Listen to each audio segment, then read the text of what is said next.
ओम नमः श्री परमहंसास्वादितचरणकमलचिन्मकरन्दाय भक्तजनमानसनिवासाय श्रीरामचन्द्राय वागीशाय वदने लक्ष्मीर्यस्य च वक्षसि यस्यास्ते हृदये संवित्तं नृसिंहमहं भजे। विश्वसर्गविसर्गादि नवलक्षणलक्षितं श्रीकृष्णाख्यं परं धाम जगद्धाम नमामि तत्।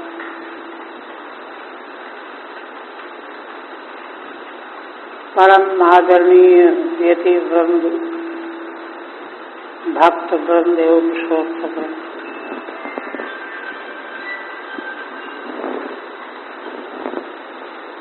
श्रीमद्भागवत के दशम स्कंध के अंतर्गत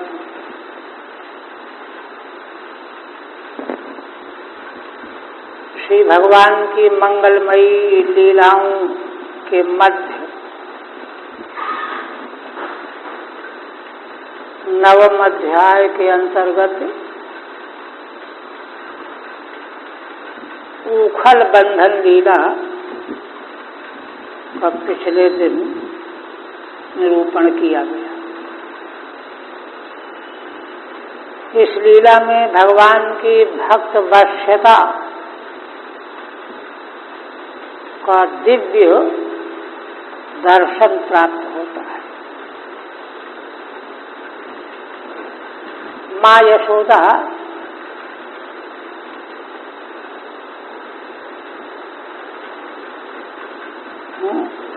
असल में लीला करने के लिए भगवान स्वयं ही उस प्रकार का भाव व्यक्त कर देते हैं, प्रकट कर देते हैं। सभी के भीतर अंतर्यामी रूप से तो भगवान प्रविष्ट है ही,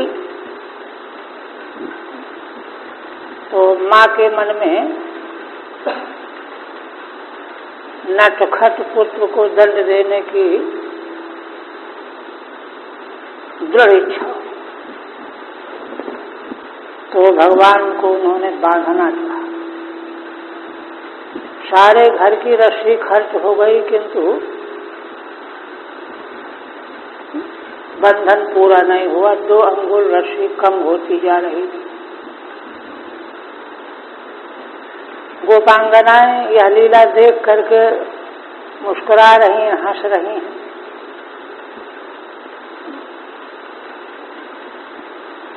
उनके मन में यह है कि अरे इतनी परेशान हो रही हैं, क्यों बांध रही हैं, मत बांधना। माँ यशोदा भी जब गोपियों को हंसते हुए देखा तो मुस्कुराहट तो उनको भी आई और विस्मित भी हुई कि आखिर बात क्या है कि इतनी रस्सी मैंने खर्च कर दी, ये बालक बंध नहीं रहा। विस्मित हुई और एक तरह से जिद ठान लिया था उन्होंने। भगवान ने जब देखा कि माँ व्यग्र होकर के प्रयत्न करते करते थक गई है, पसीने से लथपथ हो गई है, तो उनको बड़ी दया आई और कृपया शीत स्वबंधने, कृपा पूर्वक भगवान स्वयं ही बंध गए। स्वस्य बंधने स्वबंधने, स्वकीय बंधने स्वबंधने, कई तरह से अर्थ होता है, क्योंकि अन्य कौन भगवान को बांधने वाला है। स्व शब्द के 4 अर्थ हैं, आत्मा, आत्मी आदि। अथवा भगवान के अपने कौन होते हैं, भक्त। स्व माने भक्त, आत्मी होते हैं भगवान के, तो उनके बंधन में उनकी इच्छा को पूरी कर दिया, भगवान बंध गए। कृपया शीत स्वबंधन, बहुत अद्भुत लीला भगवान की।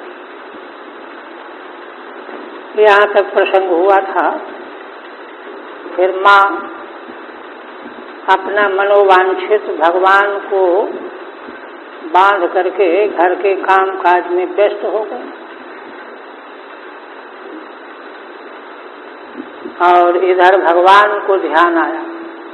अंतिम श्लोक 2 रह गए थे ना। कृष्णस्तु गृह कृत्येषु व्यग्रायाम मातरि प्रभु अद्राक्षे अर्जुनौ पूर्वम गुह्यकौ धनगात्मजौ। भगवान सुखदेव जी कहते हैं कि राजन, श्री भगवान कृष्ण ने देखा कि माँ घर के काम काज में व्यग्र हो गई, उलझ गई, लग गई, उसकी इच्छा पूरी हो गई। अब भगवान ने इधर यमलार्जुन, जो कुबेर के दोनों पुत्र थे, यक्ष थे, अर्जुनौ, यमलार्जुनौ अर्द्राक्षित, उन वृक्षों की ओर देखा। वृक्षों की ओर क्यों देखा? अरे वृक्ष नहीं है, पूर्वम गुह्यकौ धनगात्मजौ। अरे ये पहले के यक्ष हैं और कोई सामान्य यक्ष नहीं, कुबेर के पुत्र हैं, धनगात्मजौ, है ना। कुबेर के पुत्र जो यमलार्जुन वृक्ष बने हुए हैं, उनकी ओर देखा। देखिए, भगवान बंधन में रहते हुए भी दूसरों को मुक्त करते हैं। संसार का कोई भी इतना शक्ति रखने वाला नहीं कि दूसरे को स्वयं बंधन में होकर के मुक्त करे। श्रुति कहती है स्वयं तीर्णः परांतारयति, जो स्वयं पार किए हुए है वह दूसरे को पार कर सकता है। स्वयं अगर पार नहीं किए तो वो कैसे पार कर सकता है? किंतु भगवान तो बंध करके भी पार ही रहते हैं, मुक्त ही रहते हैं। न मे मुक्तिर्न बंधनम सिद्धांत ये है। इसलिए लोक दृष्टि से बंधे होने पर भी भगवान भक्तों को मोक्ष देते रहते हैं।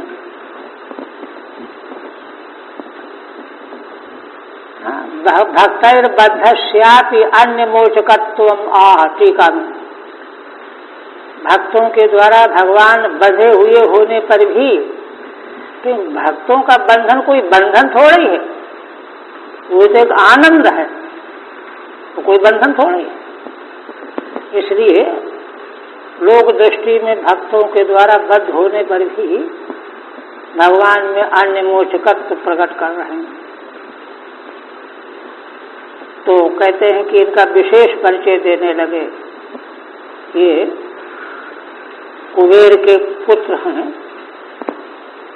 और ये अर्जुन, यमलार्जुन वृक्ष बने हुए हैं, जिनकी ओर भगवान ने देखा। तो कहते हैं पुरा नार्गशापेन वृक्षतां प्रापितौ मदात् नलकूबर मणिग्रीवा विख्यातौ श्रियान्वितौ। कहते हैं कि देखो, ये पहले 1000 वर्ष, देवताओं के 1000 वर्ष पूर्व की घटना है। माने मनुष्यों के हिसाब से 36,000 वर्ष पूर्व। पुराणार्गशापेन वृक्षतां प्रापितौ मदात्। हाँ, ये पूर्व में नारद जी के शाप के द्वारा वृक्ष हो गए थे। नारद जी ने शाप क्यों दिया था? मदात, मदांधत्वात्। ये मतवाले हो रहे थे, इसलिए नारद जी ने इनको शाप दिया, वृक्ष हो गए।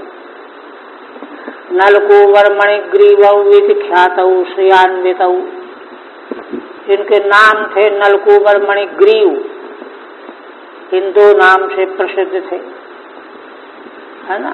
श्रियान्वितौ, शोभा, देवताओं की शोभा से युक्त थे। ठीक है नहीं। हरि ओम तत्व श्रीमद्भागवते महापुराणे तो समस्कंधे पूर्वार्धे। अब आगे 10वां अध्याय। श्रीधर स्वामी कहते हैं, दशमें अपातयत रिंगन्नंतरा यमुलार्जुनौ तत्प्रत्याभ्याम च देवाभ्याम कृष्ण स्तुत इतीर्यते। श्रीधर स्वामी कहते हैं कि 10वें अध्याय में श्री भगवान उखली में बंधे हुए घिसते हुए जब दोनों वृक्षों के मध्य में पहुंचेंगे तो दोनों वृक्षों को गिरा देंगे, अपातयत। और उन वृक्षों के गिरने से उनसे 2 देवता प्रकट हो जाएंगे। तत्प्रत्याभ्याम च देवाभ्याम, वृक्षों के रूप में वे दोनों देवता ही तो थे, इसलिए उनमें दैव शक्ति मौजूद थी।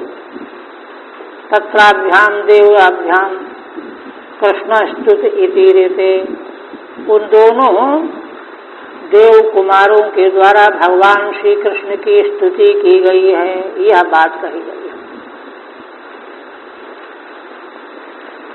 ऐसा जब संकेत किया श्री भगवान सुखदेव जी ने तो महाराज प्रश्न करने लगे, क्योंकि यह तो बड़ी आश्चर्यजनक बात सुनाई पड़ रही है। नारद जी ने कभी किसी को शाप दिया हो, यह तो सुनने में नहीं आया कि नारद जी ने क्रुद्ध होकर के शाप दिया। हाँ, भगवान पर नाराज हुए थे एक बार, रामायण में वर्णन है। किंतु महाराज प्रश्न करने लगे। राजोवाच कथ्यताम भगवन्नेतत्तयो शापस्य कारणम् यत्तद्विगर्हितं कर्म येन वा देवर्षयस्तमः। हे भगवान, आप कृपा करके यह घटनाक्रम बताइए, सुनाइए। तयो शापस्य किम कारण, इन दोनों कुबेर पुत्रों को शाप देने का क्या कारण था? जरूर कोई बहुत ही बड़ा अपराध इनके द्वारा हुआ होगा। तो वह विगर्हित कर्म कौन किया था इन लोगों ने? यह तद विगर्हितम कर्म, वह अत्यंत निकृष्ट कौन सा कर्म इन लोगों ने किया कुबेर के पुत्रों ने? येन वा देवर्षयस्तमः, जिस निंदित कर्म को देख करके देवर्षि नारद को भी क्रोध आ जाए, वह कर्म क्या था इसका? ठीक है, यद विगर्हितम कर्म, जो कोई भी इन दोनों के द्वारा निंदित कर्म हुआ हो वह बताइए। येन वा देवर्षेष भागवतोत्तमस्यापि तमः, आखिर वह कौन सा निकृष्ट कर्म किया इन लोगों ने जिससे देवर्षि भगवान नारद जो भागवतोत्तम कहे जाते हैं उनको भी क्रोध आ जाए, है ना?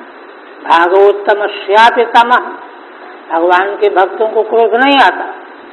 देखो दक्ष ने शाप दिया ना नारद जी को, 2 बार उनके पुत्रों को विरक्त बना दिया, तो नारद दक्ष बड़े क्रुद्ध कुपित हो गए। कहा जाओ, 2 घड़ी ज्यादा तुम कहीं ठहर ही नहीं सको। तो उन्होंने शाप को अंगीकार कर लिया। सामर्थ्यवान होते हुए बदले में शाप दे सकते थे, लेकिन ना। तो ऐसे जो भागवतोत्तम हैं उनको भी क्रोध आ गया, तम आ गया। क्या अपराध था? तो कहते हैं तमः क्रोधः तदेतत् कथ्यम कथ्यतामिति, यह आप रहस्य की बात बताइए। ये महाराज का प्रश्न। सबसे सुखवाद भगवान सुखदेव जी वर्णन करने लगे, कहने लगे, देखो राजन, रुद्रस्यानुचरौ भूत्वा सुदृप्तौ धनुदात्मजौ कैलासोपवने रम्ये मंदाकिन्यां मदोत्कटौ।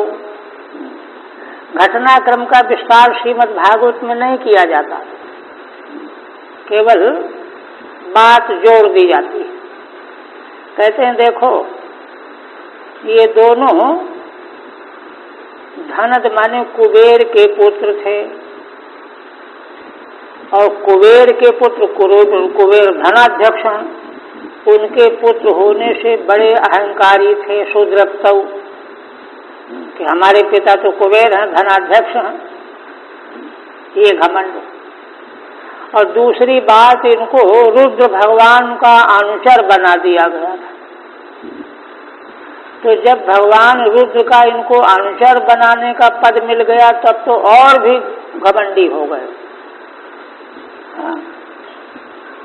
कैलाशो पवने रम्ये मंदाकिन्याम मदोत्कटौ, ऐसे ये दोनों कुबेर के राज देव कुमार होने के साथ साथ भगवान शिव के प्रधान रुद्र बन गए, रुद्र के अनुचर बन गए, सेवक। तो ये दोनों अत्यंत सुदृप्त होकर कैलाश पर्वत के रमणीय मंदाकिनी नदी के तट पर मदोत्कटौ, मद्यपान करके उत्कट नशे से में संपन्न हो करके ये क्रीड़ा करने लगे। मद उत्कट मद से युक्त तो थे ही, और दूसरा गड़बड़ क्या किया, बारुणी मदिराम पीत्वा मदा घूर्णित लोचनौ स्त्री जनैः अनुगायद्भिश्चेरतुः पुष्पिते बने। बारुणी नाम की मदिरा, मदिरा बहुत प्रकार की, उसका पान किया। उस मदिरा पान से नशे से इनके नेत्र लाल हो गए, घुर्राने लगे। स्त्री जनैः अनुगायद्भिश्चेरतुः पुष्पिते बने। कैलाश पर्वत के तट पर मंदाकिनी नदी के किनारे फूलों से लदे हुए वन में ये है ना गीत गाती हुई अप्सराओं के साथ क्रीड़ा करने लगे, विहार करने लगे, वन विहार करने लगे।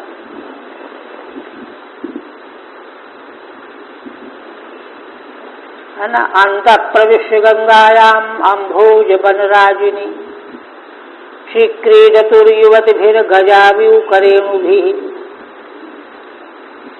भगवान सुखदेव जी कहते हैं, राजन, पुष्पित वन में भ्रमण करने के बाद फिर इन लोगों के मन में आया स्नान करें। है ना, श्री गंगा जी की बड़ी शोभा हो रही थी। कमल जो है कतार के कतार खिले हुए थे, अनेक वनराजी। उसी में प्रविष्ट होकर के श्री क्रीडतुर्युवतिभिर गजाविउ करेणुभिः, जैसे अनेकों हाथिनियों के साथ में दो हाथी विहार कर रहे हों, जल में जल क्रीड़ा कर रहे हों, पानी उछाल रहे हों सूंड में भर भर के, ऐसे ही ये अप्सराओं के साथ क्रीड़ा करने लगे, जल विहार करने लगे। ठीक है, गंगायाम अंतर मध्य, गंगा के बीच में जाकर के। कथम भूते, श्री गंगा का की शोभा कैसी है। अम्भोजा नाम बनानि तेषाम राजयः, कमलों के वन वहाँ खिले हुए थे। उनके राजय माने पंक्तियां, विद्यन्ते यस्मिन् तस्मिन्, माने अनेकों कमलों के झुंड की झुंड पंक्तियां जिसमें खिली हुई थी। ऐसे गंगा के मध्य में प्रविष्ट होकर के वे जल विहार करने लगे। आप देखिए, यद्रक्षयाज देवर्षि भगवान तत्र कौरव अपश्यन्नारदो देवौ क्षीबाणौ समबुध्यत। भगवान सुखदेव जी कहते हैं कि राजन, भगवान देवर्षि नारद जी ये दृश्या माने अकस्मात कहीं जा रहे थे। वो तो वीणा में भगवान का कीर्तन करते हुए तीनों लोकों में भ्रमण करते रहते थे। कोई संकल्प पूर्वक उनका आना जाना तो होता नहीं था, इसलिए दृक्षया अकस्मात आ गए। आ करके क्या देखते हैं, अपश्यन नारदो देवौ श्री बाणौ समुबोध्यत। श्री नारद जी ने उन कुबेर के दोनों देव कुमारों को देखा। क्या देखा? श्री बाणौ माने नशे में बेहोश हैं दोनों, मतवाले हैं, ये देखा। ठीक है, अपश्यत देखा, दृष्ट्वा च क्षीबाणौ मत्तौ समुबोध्यत, देख करके जान गए कि ये तो बड़े मतवाले हैं, बेहोश हैं। तम दृष्ट्वा व्रीडिता देव्यो विवस्त्रा शाप संकिता, बासांश परिधु शीघ्रम विवस्त्रौ नैव गुह्यकौ। उधर जो देवांगनाएं स्नान कर रही थी, उन्होंने भी नारद जी को देखा। अच्छा, इन्होंने देखा भी हो तो देखा देखा न देखा बराबर ही है, तो बेहोश है। किंतु देवांगनाओं ने देखा तो उनको बड़ी लज्जा आई, क्योंकि निर्वस्त्र होकर के स्नान कर रही थी। उनको भय हुआ कि देवर्षि जी कहीं नाराज होकर शाप न दे दें। शाप संकिता है ना, बासांश परिधु शीघ्रम विवस्त्रौ नैव गुह्यकौ। उन्होंने तुरंत जल से निकल करके अपने अपने कपड़े पहन लिए डर के मारे। और वे दोनों गुह्यक कुबेर के पुत्र है ना, बिना वस्त्र के, उनको कुछ नहीं हो, न तो लज्जा आई न डर आया, ठूंठ की तरह खड़े रह गए। देखिए, अच्छा, उनको लज्जा नहीं आने का और डर न लगने का कारण क्या है? वही मद, पहले जिसका वर्णन किया गया, मदांध थे वो, दो प्रकार का पूर्व का। और बारूणी के पान ने उसमें सोने में सुहागा का काम किया, उस मद को और उत्कट बना दिया। इसलिए भले उन्होंने पहचाना हो कि अरे ये तो भगवान देवर्षि नारद जो हैं देवताओं के गुरु हैं ना, तो उनके भी गुरु हुए जब देवताओं के गुरु, अरे होंगे गुरु, मदान्धता में और क्या होता है। ये देखा, विवस्त्रौ नैव गुह्यकौ पुतित्यतः तम दृष्ट्वा।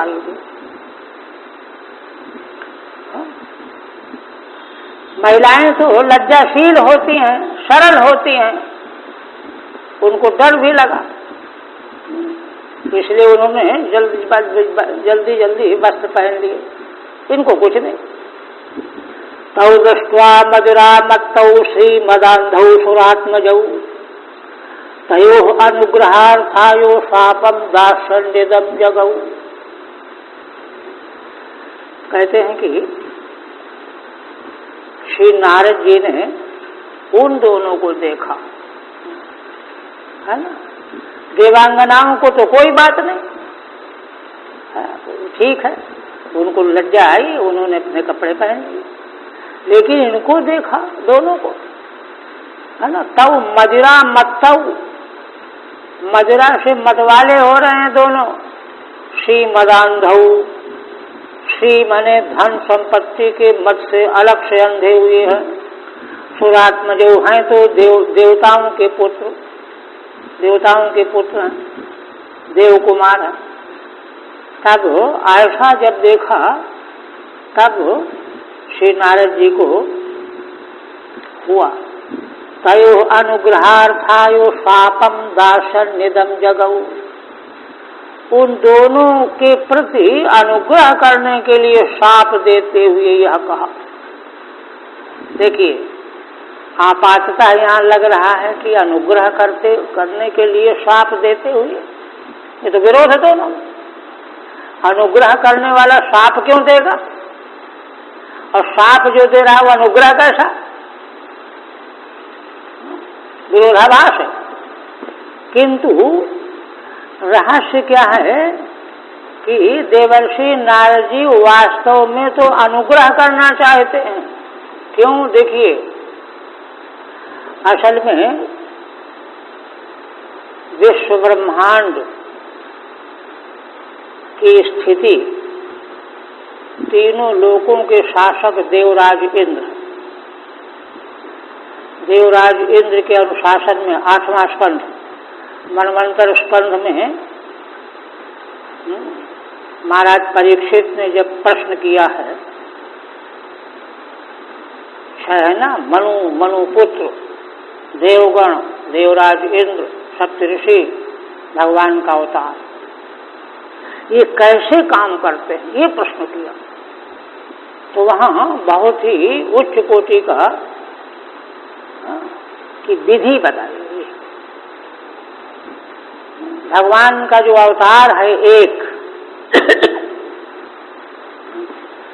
उनके अनुशासन में रह करके सप्तऋषि वेद की श्रुतियों का तपस्या के द्वारा दर्शन प्राप्त करते हैं, वैदिक श्रुतियों का, क्योंकि वैदिक श्रुतियों के द्वारा ही सदाचार क्या है, धर्म क्या है, इसका ज्ञान होगा। उसका उपदेश करते हैं मनुओं को, और मनु लोग उसी उपदेश के अनुसार पूरे विश्व का शासन करते हैं, नियंत्रण करते हैं, और उन सब के ऊपर देख रेख करने वाले इंद्र होते हैं तीनों लोगों के साथ। तो इंद्र देवगणों के साथ में रह करके तीनों लोगों का अनुशासन करते हैं। तो इस तरह से तीनों लोगों का परस्पर संबंध है। तो यदि देवलोक ठीक नहीं रहेगा तो भूलोक भी ठीक नहीं रहेगा, भूलोक ठीक नहीं रहेगा तो देवलोक भी ठीक नहीं रहेगा। बहुत संबंध है इनका। देखिए, ये तो अन्यत्र प्रसिद्ध है कि मनुष्य मात्र की जो इंद्रियां हैं, ज्ञान इंद्रियां, कर्म इंद्रियां, अंतःकरण 14 भीतरी और बाहरी, इनके अनुग्राहक देवता हैं अलग अलग, और देवताओं के द्वारा हम सब लोग अनुग्रहित होकर के जीवन यापन कर रहे हैं। इसीलिए वेद भगवान ने कृतज्ञता की शिक्षा दी है कि देखो, तुम देवताओं के ऋणी हो, इसलिए देव ऋण से उऋण होने के लिए अग्निहोत्र करो, गायत्री का जप करो। देव ऋण, ऋषि ऋण, ऋषि ऋण क्या है? ऋषियों के द्वारा हमको ज्ञान प्राप्त हुआ है, साधन साध्य का, क्या करने से हमको क्या मिलेगा, हम क्या चाहते हैं, क्या करके क्या पाएंगे, ये ज्ञान ऋषियों के द्वारा मिला है। इसलिए उनके भी हम ऋणी हैं, तो उनकी पूजा करो, ऋषि ऋण। और पितृ ऋण तो स्पष्ट ही है ना, माता पिता के बिना तो सही मिल ही नहीं सकता, वो तो अत्यंत ऋणी है। इसलिए तीनों ऋणों के प्रति देखिए मूलभूत ऋण है।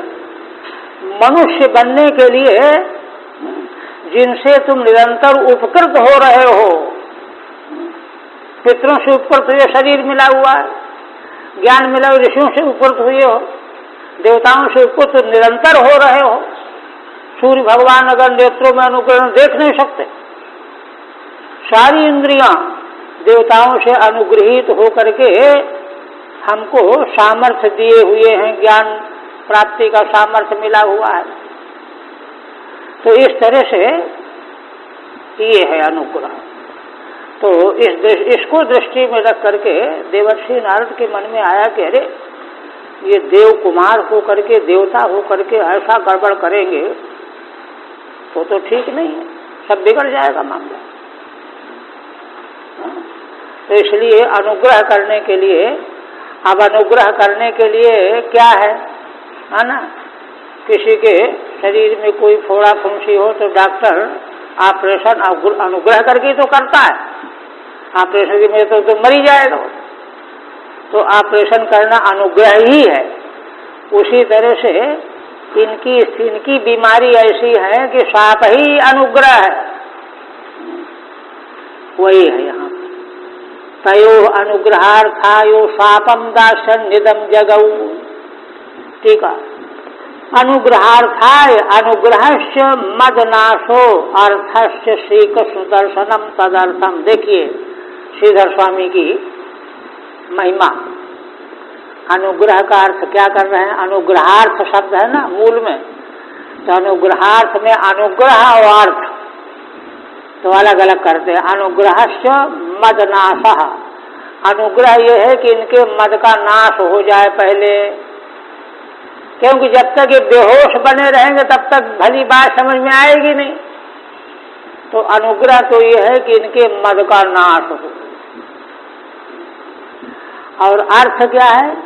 अर्थ श्री कृष्ण दर्शनम, भगवान श्री कृष्ण का दर्शन ही अर्थ है। इसलिए मद का नाश अनुग्रह और भगवत दर्शन, ये दोनों बातें संपन्न कराना चाहते हैं। अब सोचिए कि आप अनुग्रह साप के बिना कैसे होगा, मदनाश कैसे होगा? इसलिए वह साप ही अनुग्रह है। इदम वक्ष्यमाणम न ह्यन्य इत्यादि, ऐसा निश्चय करके सोच करके, और त्रिकालज्ञ हैं, भगवान के अवतार हैं देवर्षि नारद जी। अनुग्रह करना है तो जिस पर अनुग्रह करना है किस कोटि का है, क्या किया जा सकता है? तो साप के द्वारा ही इनके मद का नाश हो सकता है। और साप दिया आगे बहुत सुंदर जो है विवेचन आ रहा है, माने देवताओं के 1000 वर्ष तक, 100 वर्ष तक वृक्ष बने रहे। वृक्ष बनने से क्या होता है? हवा, धूप, सर्दी, गर्मी, रात दिन सहो, ये तप होता है। वो साप इस कोटि का दिया है देवर्षि नारद जी ने कि उस साप के फलस्वरूप इनका जीवन तपोमय बन जाएगा, और तपमय बन जाने से मद का नाश हो जाएगा। तपस्या जो है शुद्ध करने वाली वस्तु, इसलिए अनुग्रह रूप ही वह है। किंतु पहले उसका बड़ा विवेचन किया, है ना। समझदार लोग जल्दबाजी में कोई काम नहीं करते, अच्छी तरह से ऊहापोह करके निश्चित करते हैं। तो भगवान नारद जी ने, है ना, सापम दास्यन निदम जगऊ, साप देने की सोची, किंतु पहले मनन करने लगे। मनन करके पक्का किया, भूल चूक न हो जैसे। क्या कहते हैं नारदवाद? कहते हैं देखो, न ह्यन्यो जुषतो जोष्यान बुद्धि भ्रंशो रजो गुण श्रीमदादाभिजात्यादिर यत्र स्त्री द्यूतमासव। श्री नारद जी कहते हैं, तो सर्वज्ञ हैं, कहते हैं कि देखो, जो लोग रजोगुणी होकर के अपने प्रिय विषयों को भोगने में लगे रहते हैं, शब्द, स्पर्श, रूप, रस और गंध, ये प्रिय विषय हैं। रजोगुण जो है भोग चाहता है, तो रजोगुण जो है इन प्रिय विषयों को भोगने में लगाए रखता है। तो कहते हैं इतने तक में तो ज्यादा हानि नहीं है, ठीक है, भोग इच्छा है भोग। किंतु होता क्या है, अगर जो है उसमें श्रीमद का अभिमान आ गया, है ना, श्रीमद धन संपत्ति का मद आ गया, तो उससे बुद्धि का भ्रंश हो जाता है। बुद्धि का भ्रंश करने वाला रजोगुण उतना खतरनाक नहीं है, दूषित नहीं है। उससे केवल इतना ही है कि वह व्यक्ति विषयों का उपभोग करना चाहेगा और करेगा। किंतु अगर श्रीमद है, धन संपत्ति का मद, हम सबसे बड़े धनाढ्य हैं, है ना। और एक आभिजात्यादि ही, आभिजात्य माने हम बड़े ऊंचे कुल में पैदा हुए हैं, है ना। श्रीमद से श्रीमदात में पंचमी है, इसको अलग किया है, माने धन संपत्ति की मदांधता से अलग उत्तम कुल में जन्म होना, रजोगुण के प्रभाव से विषयों का उपभोग करना, इससे बुद्धि का उतना नाश नहीं होता जितना जितना श्रीमदांध होने से होता है।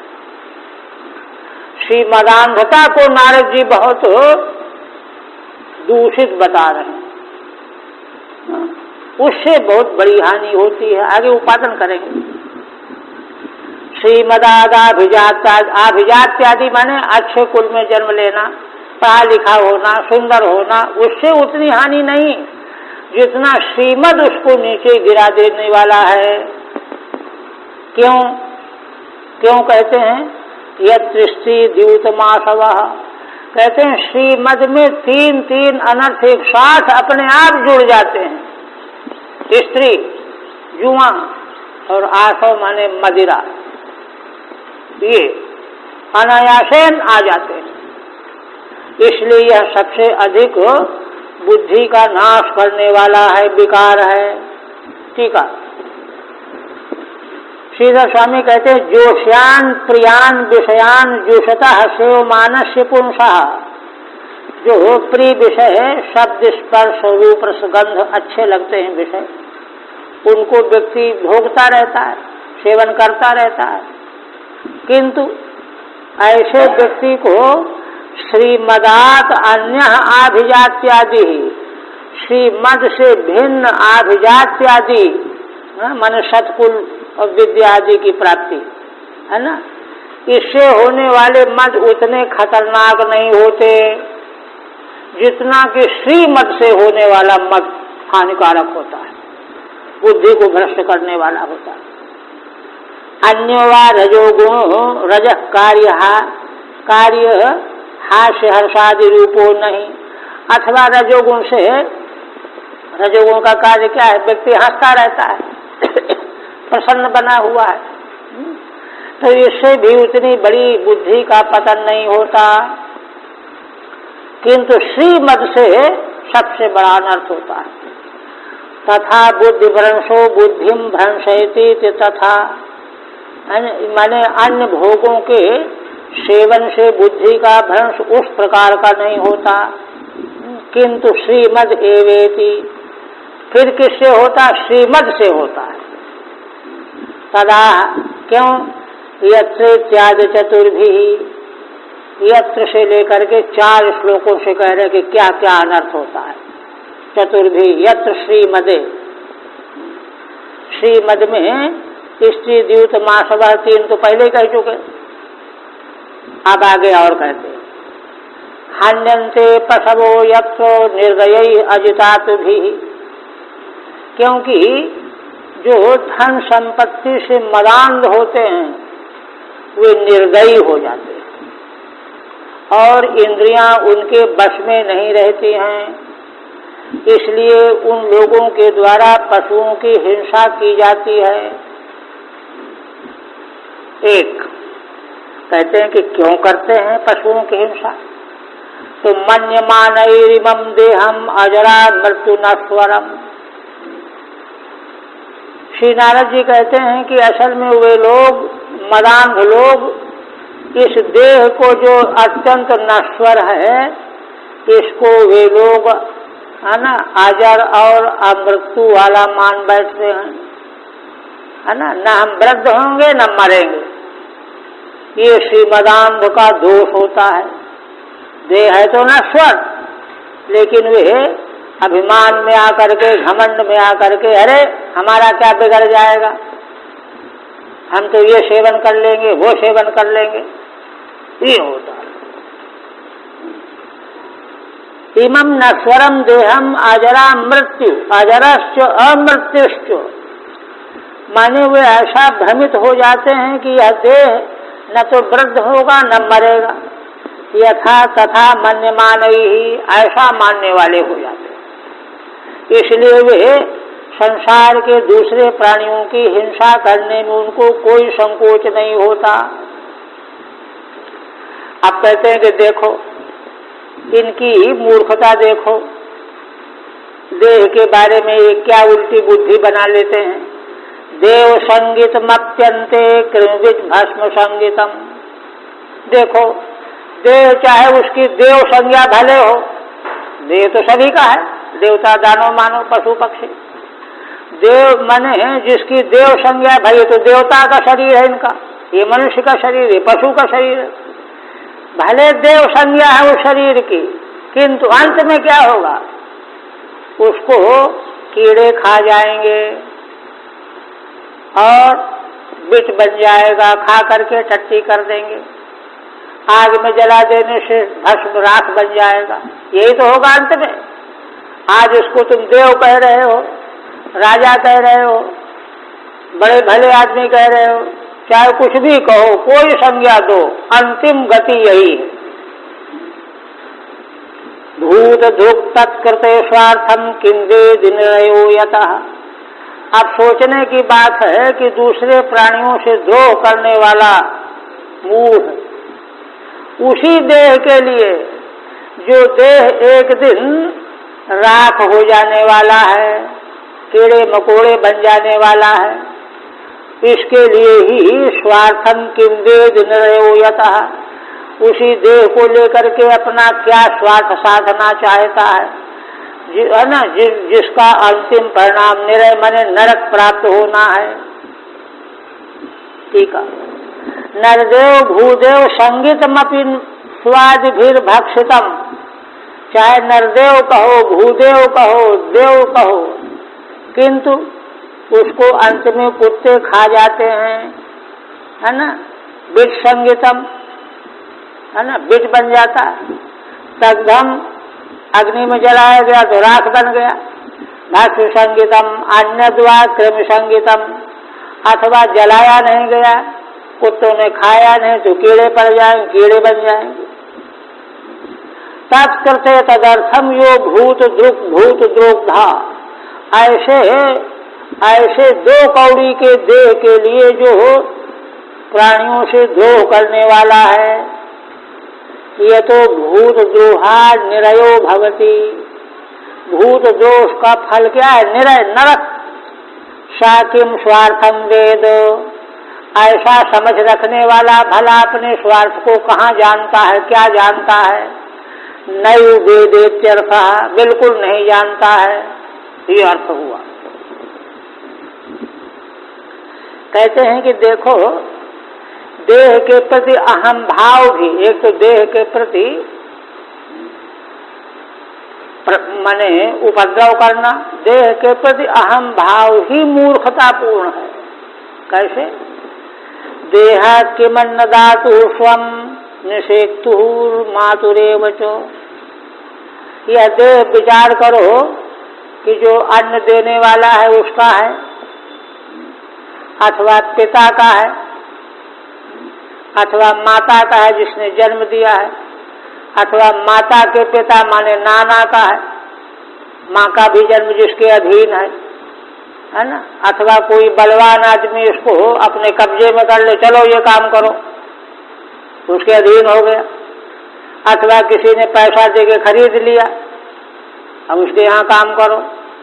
अथवा अग्नि में जलने वाला है तो अग्नि का हो गया, सुनो पीवा। अथवा कुत्तों ने खा लिया, कुत्तों का हो गया। किसका का हो गया? कहीं कोई ठिकाना नहीं है, पक्का नहीं है, अनिश्चय है, किसी की खुराक बन सकता है। ठीक है। इदानीम देह अहम भाव भिन्ना घटते इत्याह। देह के प्रति आत्माभिमान भी घटित नहीं होता। निषेक्तु माने पितु, है ना, गर्भाधान करने वाला पिता का है। मातु पितुर्वा, अथवा माँ के पिता माने माता नाना का है। पुत्रिका कर्ण, कन्या के पुत्र को तय करके विवाह कर देते हैं तो उसका है। फिर कहते एवं साधारणम देहम अव्यक्त प्रभवाप्ययम। को विद्वान आत्मसात कर्त्वा हांति जंतून रेते सता। कहते हैं देखो इस तरह से कोई निश्चय नहीं हो रहा, तो कहते हैं अनिश्चय की स्थिति तो ठीक नहीं है, कोई न कोई तो निश्चय करना पड़ेगा। तो श्री नारद जी कहते हैं कि निर्णय निश्चय यह है, क्या है? श्रीमद् भगवद गीता में भगवान दूसरे अध्याय में कहते हैं अव्यक्तादीनि भूतानि व्यक्त मध्यानि भारत अव्यक्त निधनान्यवो तत्र का परिदेवना। वही बात यहाँ है ना। एवं साधारणम देहम, माने देह साधारण हो गया, कोई भी उसको खा लेगा, किसी के काम आ जाएगा, कुछ भी हो जाएगा। एक बात तो ये यह जो है अव्यक्त प्रभवाप्ययम, अव्यक्त से इसका प्रभाव हुआ है। कहाँ से आया है? व्यक्त नहीं, अव्यक्त कारण से आया है, और उसी में फिर चला भी जाएगा, लीन भी वहीं हो जाए। इसलिए है ना, जीव कहाँ से आता है कहाँ जाता है कौन जानता है? शास्त्र यही कहता है अव्यक्त से आया अव्यक्त में ही जाएगा। को विद्वान आत्मसात कर्त्वा, तो ऐसे देह को जिसका न आने का ठिकाना न लीन होने का ठिकाना, उसके प्रति आत्मबुद्धि बनाना, आत्मसात कर लेना, मैं देव हूँ, तो मूर्खता ही तो है। कौन विद्वान व्यक्ति जो ये जानता है कि भाई देह का कोई पता नहीं कहाँ से आया और कहाँ जाएगा। आत्मसात कर्त्वा हंति जंतून देते सतः। असत माने निकृष्ट असुर वृत्ति वाले को छोड़ करके कौन समझदार व्यक्ति होगा कि ऐसे देह के लिए जीवों की हत्या करेगा। ठीक है। अव्यक्त प्रभवात्ययम, अव्यक्तात् प्रभवः तस्मिन्नेवात्ययो यस्य। अव्यक्त से ही देह का प्राकट्य होता है, उसी में फिर उसका लय होता है मरने के बाद। तस्मात् तमात्मसात कर्त्वा आत्मा इति मत्वा, ऐसे देह को मैं आत्मा हूँ, मैं ही देही आत्मा है, यह करना मूर्खता है। असतो मूढ़ाद्रते, जो मूढ़ हैं उनको छोड़ करके कोई भी देह को आत्मा नहीं मान सकता, और जब आत्मा नहीं मानेगा तो उसके लिए दूसरे जीवों को कष्ट नहीं देगा। इस तरह से विस्तार से ये श्रीमद का दुष्परिणाम बताया नारद जी ने। अब आगे तो जब यह बात पक्की है, निश्चित हो गई, तब वही मद इनको है, कुबेर के पुत्रों को। तो अब इसकी औषधि क्या है? औषधि भी बता रहे हैं। क्या? असतः श्रीमदान्धस्यो दारिद्र्यम परमंजनम आत्मौपम्येन भूतानि दरिद्र परिमीक्षते। श्री नारद जी कहते हैं कि देखो, जो श्रीमदान्ध है, श्रीमदान्ध होकर के असत चिंतन करने वाले, मूढ़ चिंतन करने वाले, ऐसे व्यक्ति की लिए दरिद्रता ही अंजन का काम करने वाली है। परम अंजनम, अंजन माने आंख में लगा करके आंख को निर्मल कर देने वाला। तो दरिद्रता ही परम अंजन, दृष्टि को निर्मल करने वाला साधन है श्रीमदान्ध का। क्यों? आत्मौपम्येन भूतानि दरिद्र परिमीक्षते। दरिद्र व्यक्ति दूसरे संसार के प्राणियों को कभी दुख नहीं दे सकता, हिंसा नहीं करेगा। क्यों? उसको अनुभव होता है कि जैसे मैं दुखी हूँ, मुझको कोई गाली देता है या अपमान करता है तो बुरा लगता है, दुख होता है, वैसे इसको भी होगा। अपनी उपमा के अनुसार दूसरे प्राणियों को देखा करता है। श्रीमदान्ध जो है वो तो दूसरे को प्राणी मानता ही नहीं, वो तो तिनका समझता है। तो दरिद्र की ये विशेषता आ जाती है। इसलिए यह दरिद्रता ही बहुत बड़ा अंजन है, आंख खोलने का काम है, विवेक। एवं श्रीमद विचेष्टितम उक्त्वा, टीका में इस प्रकार से 4-5 श्लोकों से श्रीमद का परिणाम बताया श्री नारद जी ने। तत्प्रतिकारम निश्चिनोति, अब इसका प्रतिकार क्या किया जाए वो भी तो निश्चय करना है, तब वो काम करना है। तब कहते हैं प्रतिकार यहाँ है वही दारिद्र्य, परम श्रेष्ठम दारिद्र्यमेव केवलमिति वा, श्रेष्ठ उपाय है। अथवा यह भी अर्थ निकाल रहे हैं कि एकमात्र दरिद्रता ही उपाय है। नहीं, परम अंजनम में तो यह है कि श्रेष्ठ है, छोटे मोटे उपाय और भी हों, किंतु दूसरी व्याख्या में कहते नहीं और कोई उपाय है ही नहीं। दोनों व्याख्या है। परम श्रेष्ठम एक, दारिद्र्यमेव केवलमिति वा, दो व्याख्या है। कुतित्यतः, ऐसा कैसे आप कहते हैं? आत्मौपम्येनेति, क्योंकि दरिद्रता, दरिद्र व्यक्ति अपनी उपमा के अनुसार दूसरे प्राणियों के प्रति व्यवहार करता है, देखता है, किसी को क्लेश नहीं पहुंचाना चाहता है। ततो न गृह्यति भाव, इसलिए वह किसी से द्रोह नहीं कर सकता। अंजन लगा हुआ उसकी आंख में ना, विवेक जागृत रहता है। दृष्टांत देकर के सिद्ध करते हैं।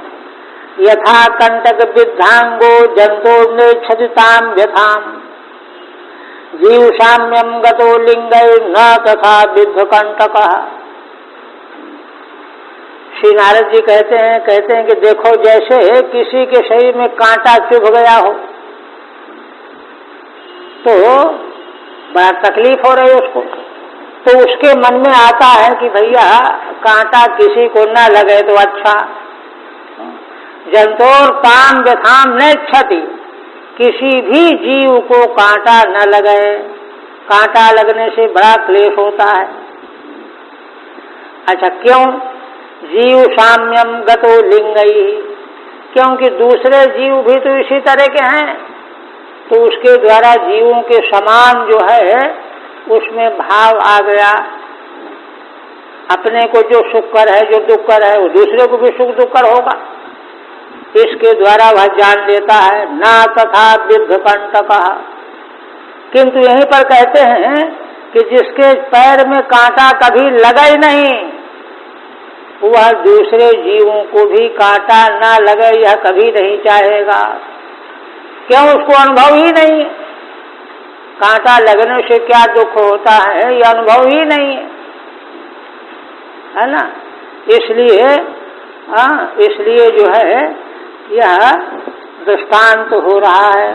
सदृष्टांत माह यथेति मुखम म्लान्यादि लिंगई सर्वेषाम जीवानाम सुख दुखे समे। कहते हैं देखो, जब अपने को दुख आता है तो मुख कुमला जाता है, और सुख होता है तो हर्ष आ जाता है, खिल जाता है चेहरा। तो ऐसे दूसरों को भी जानता है कि ये सुखी है कि दुखी है, समान रूप से जान लेता है। ज्ञानवान ज्ञातवान इत्यर्थ, इसलिए वह जानता है कि इसको कांटा किसी को नहीं लगना चाहिए। एक बात और कहते हैं,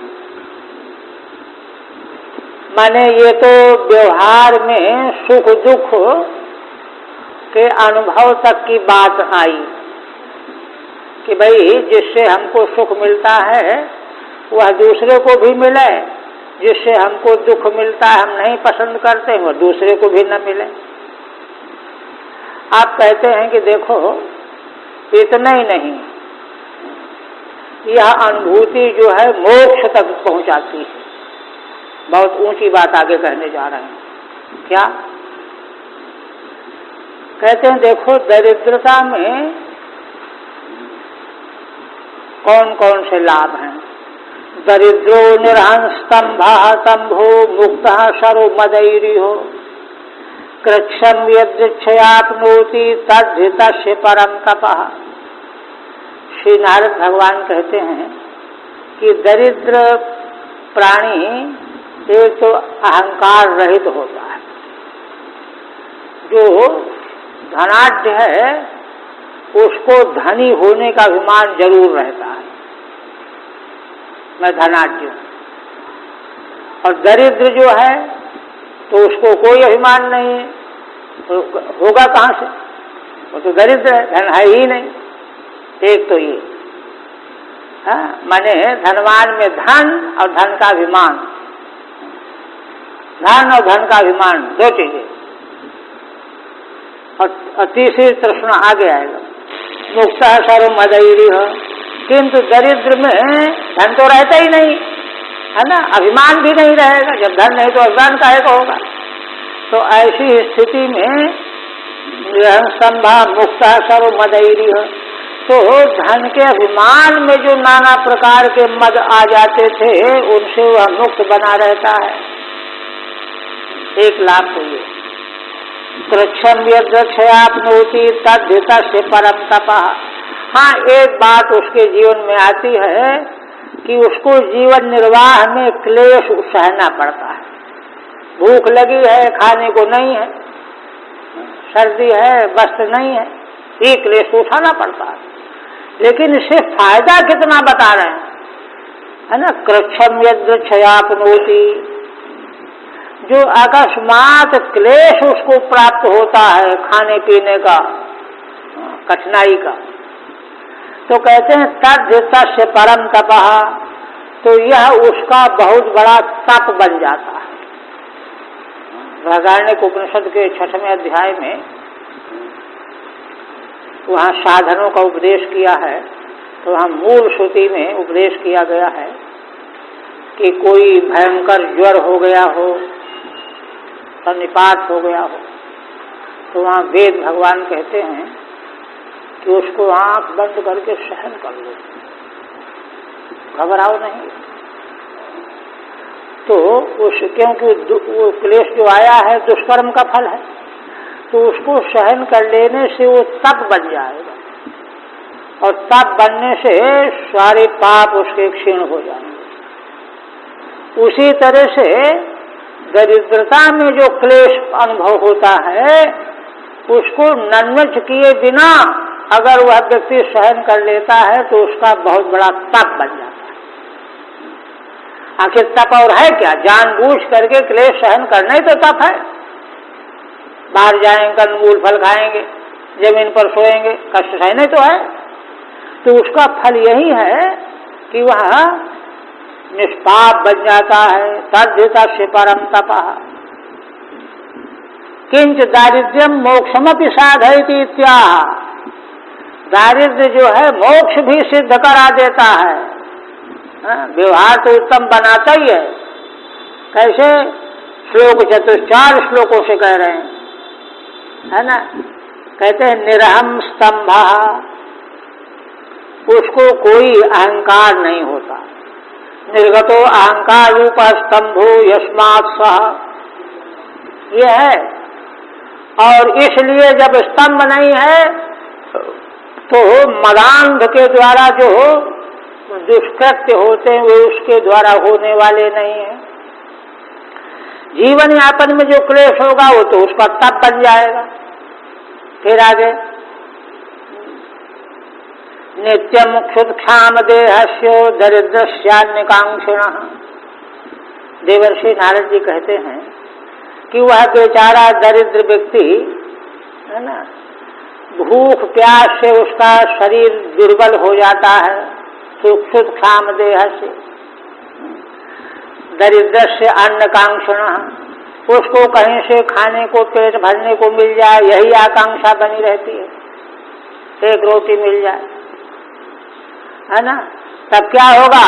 इंद्रियाणि अनुशोष्यन्ति हिंसापि विनिवर्तते, उसकी इंद्रियां सूख जाएंगी, उसमें विषय लोलुपता रहेगी ही नहीं।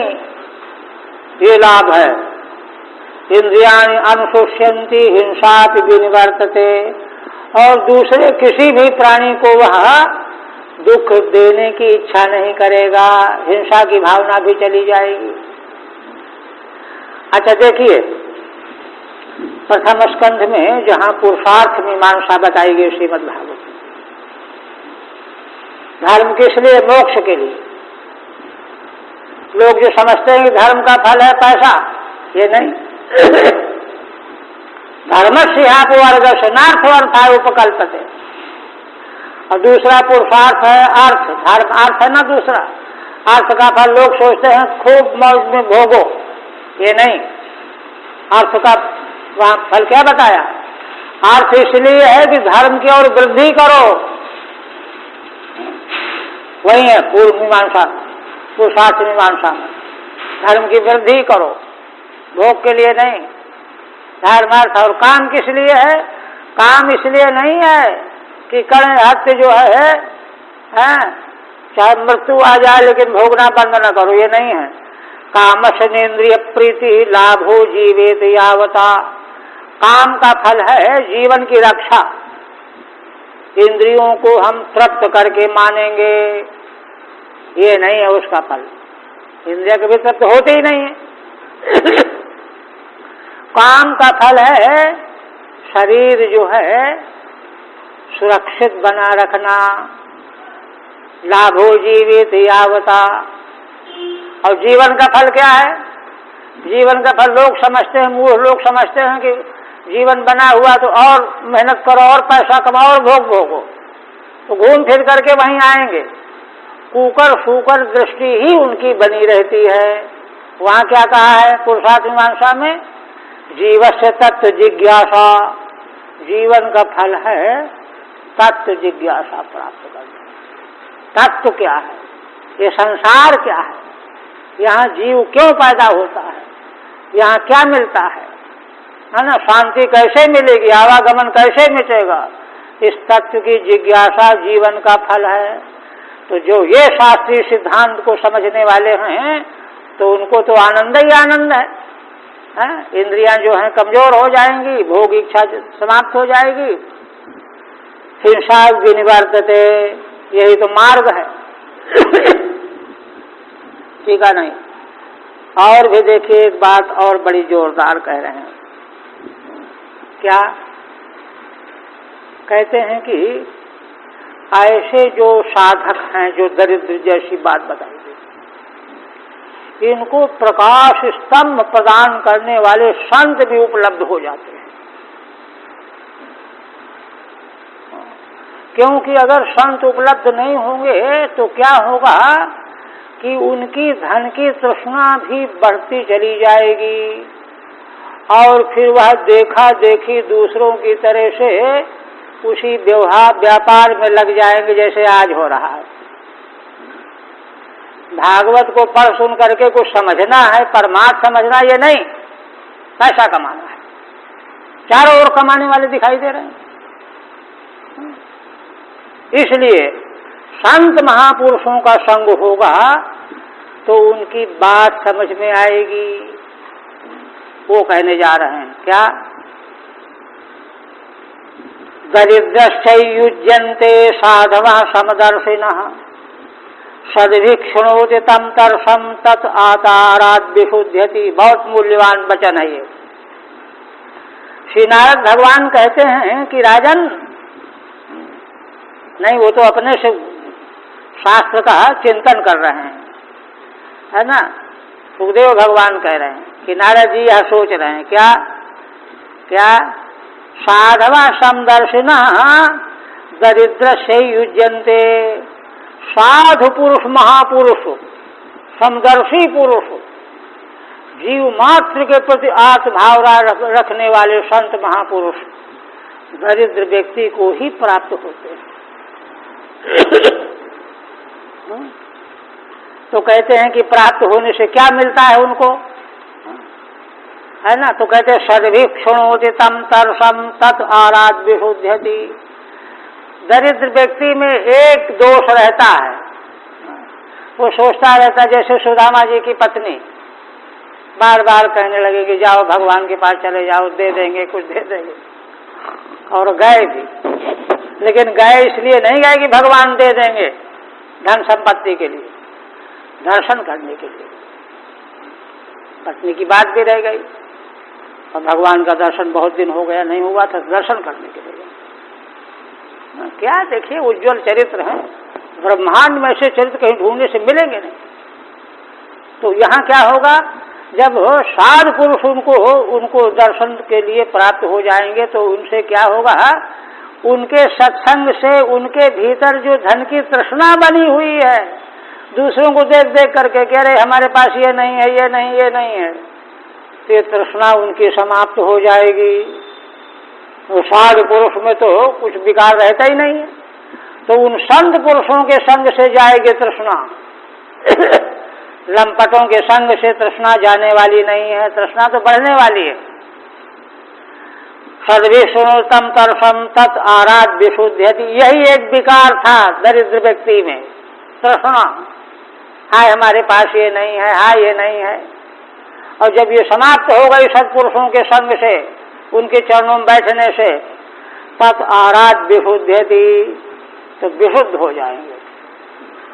फिर तो भगवान मिले ही समझिए। भगवान की प्राप्ति के लिए क्या प्रतिबंध है, पूर्व पाप के कारण हर चर्चा न सुहाए, ज्यों बुखार के अंश में भोजन से रुचि जाए। पाप जब तक बना रहेगा जीव के अंतःकरण में, आशय में, तब तक भगवत चर्चा नहीं अच्छी लगेगी। जब तृष्णा निकल गई, निष्पाप हो गए, अब तो भगवान इतने अच्छे लगने लगे, संसार जो है बेकार लगने लगे। एक बात और कहते हैं, अच्छा ठीक है, इसकी रही गई।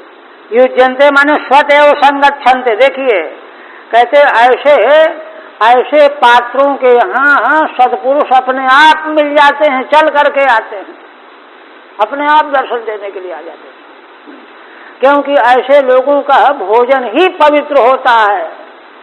आप लोग जानते होंगे नानक जी की घटना। दो लोगों ने जो निमंत्रित किया, तो एक मजदूर था, तो उसकी रोटी उन्होंने निचोड़ के दिखाई तो उससे दूध निकला।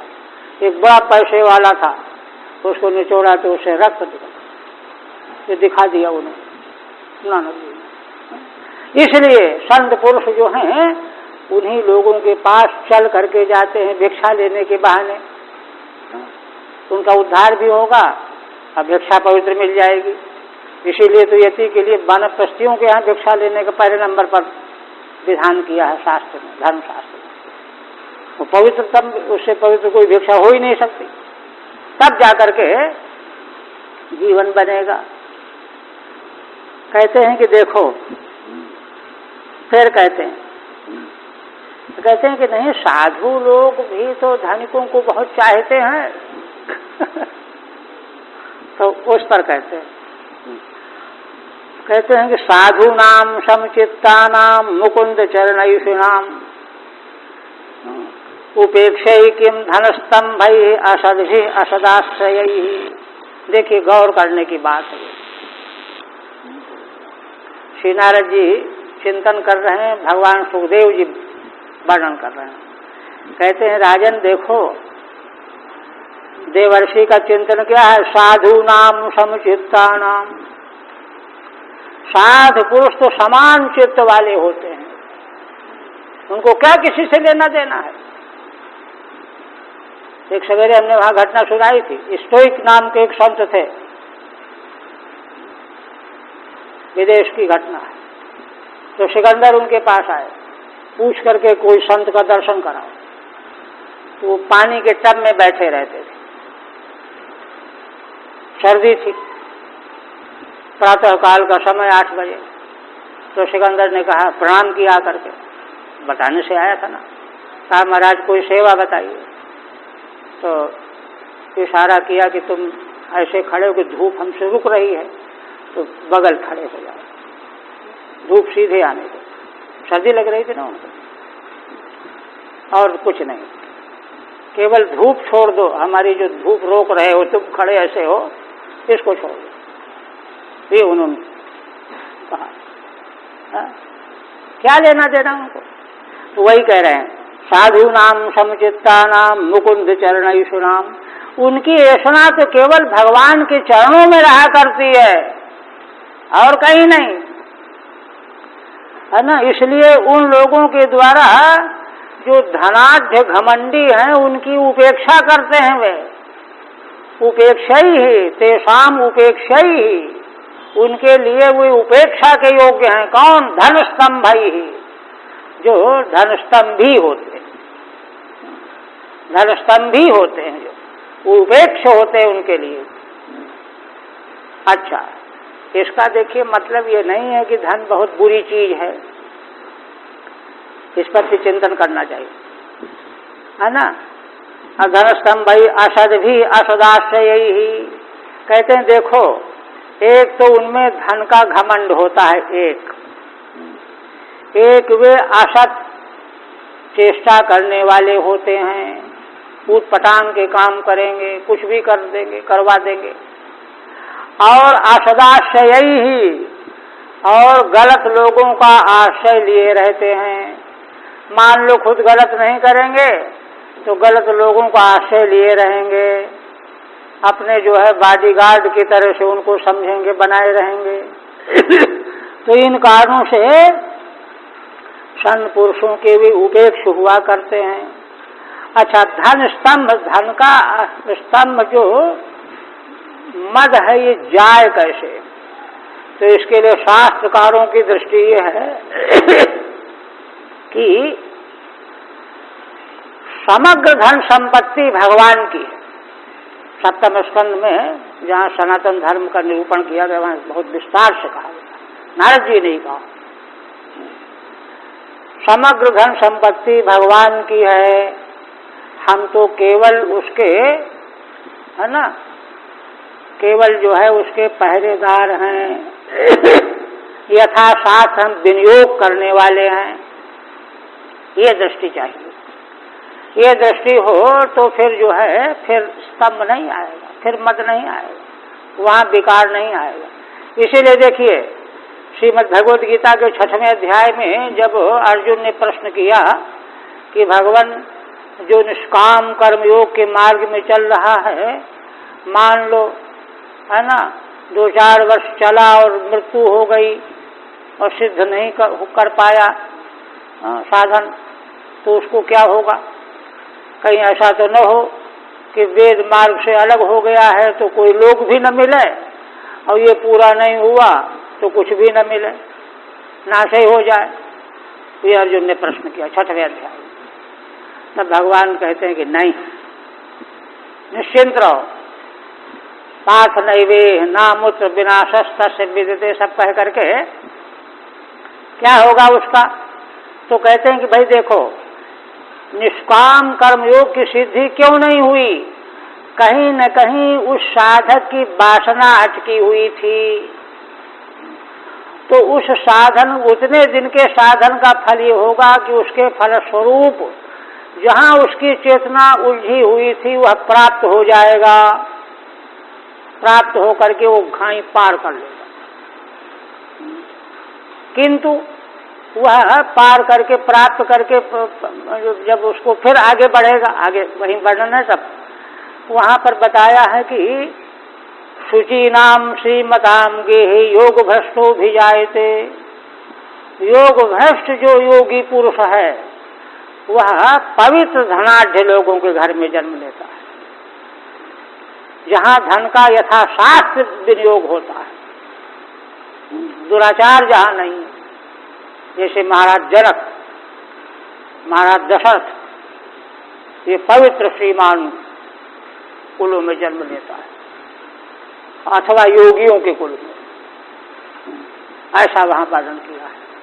तो इसके बाद फिर आगे वहाँ भगवान ने कहा है कि इसके बाद पूर्व अभ्यास के कारण, वो तो उसका प्रतिबंध था इसलिए उसको भोग लिया, आ गया, इसके बाद फिर उसी मार्ग में चला जाएगा, है ना। पूर्वाभ्यास तेने विहेरते हो सोपि सह जिज्ञासुरत योग शब्द ब्रह्माति वर्तते। बिल्कुल निस्संदेह निरूपण किया भगवान ने, वहाँ वर्णन किया। तो इसलिए ये है, तो यहाँ तक जो है अब यहाँ तो स्तंभ इनका बना हुआ है, तब क्या उपाय किया जाए? इसलिए उन पर अनुग्रह करने के लिए, अरे इतना टाइम हो गया, अनुग्रह करने के लिए क्या कह रहे हैं? तदहम मते उर्माधव्या वारुण्या श्रीमदान्धयो तमो मदम हरिष्यामि स्त्रीणयो अजितात्मनो। इसलिए अब भगवान श्री नारद जी ने चिंतन पूर्वक ठीक पक्का मार्ग तय कर लिया है ना। ये वारुणी के नशे से मदान्ध हो रहे हैं, श्री मदान्ध तो हैं ही पहले से, इनके तम के मद का मैं नाश कर दूंगा। स्त्रीणयो अजितात्मनो, अजितात्मा है, स्त्री लंपट भी हैं ये दोनों। यदिमौ लोकपालस्य पुत्रौ भूत्वा तमपुलतौ न विवासस्मात्मानं विजानीत सुदुर्मतौ। श्री नारद जी कहते हैं देखो तो इनको, लोकपाल है ना, भगवान कुबेर के ये पुत्र हैं, किंतु इतने तमोगुण में डूबे हुए हैं, मदान्ध हैं कि इनको यही पता नहीं है कि हम नग्न हैं। आत्मानं विवाससम न विजानीतः, हम बस रहित खड़े हुए हैं, इनको पता ही नहीं है। सुदुर्मदौ, बड़े दुर्मदान्ध हैं। ठीक है, तमो मदम अज्ञान कृतम मदम तमप्लुतौ तमोव्याप्तौ अतोरहतस्थावरतां स्यातां नैवं यथा पुनः स्मृति स्यान्मत्प्रसादेनो तत्रापि मदनुग्रहात्। इसलिए ये दोनों स्थावरताम अर्हतः स्याताम, स्थावर योनि वृक्ष योनि को प्राप्त करें। क्यों? यथा पुनः, जिससे कि पुनः दिन में यह विकार न आवे। किंतु स्मृति स्यान्मत प्रसादेन, मेरे प्रसाद से इनकी स्मृति का नाश नहीं होगा। नहीं 36,000 वर्ष तक ये वृक्ष बने रहे, सब नाश हो जाती स्मृति, इतने दिन कहाँ रहती है। किंतु श्री नारद जी के वरदान से स्मृति मत प्रसादेन तत्रापि मद अनुग्रहात्, मेरे अनुग्रह से वासुदेवस्य सान्निध्यम लब्ध्वा दिव्य सरक्षते वृत्तेश्वर लोकतां भूयो लब्ध भक्ति भविष्यतः। इनको भगवान वासुदेव श्री कृष्ण का सान्निध्य प्राप्त होगा, है ना। किंतु देवताओं के 100 वर्ष बने, मनुष्यों के 36,000 वर्ष तक ये वृक्ष बने रहेंगे। वृत्तेश्वर लोकतां भूयः, माने इतने वर्षों तक ये वृक्ष बने करके फिर भगवान का दर्शन प्राप्त करेंगे और फिर स्वर्गलोक को प्राप्त हो जाएंगे। लब्ध भक्ति भविष्यतः, और तब तक इनको भगवान की भक्ति मिल गई रहेगी। शुद्ध हो करके फिर देवलोक में रहने लायक ये बन जाएंगे। नहीं रहने देते हैं।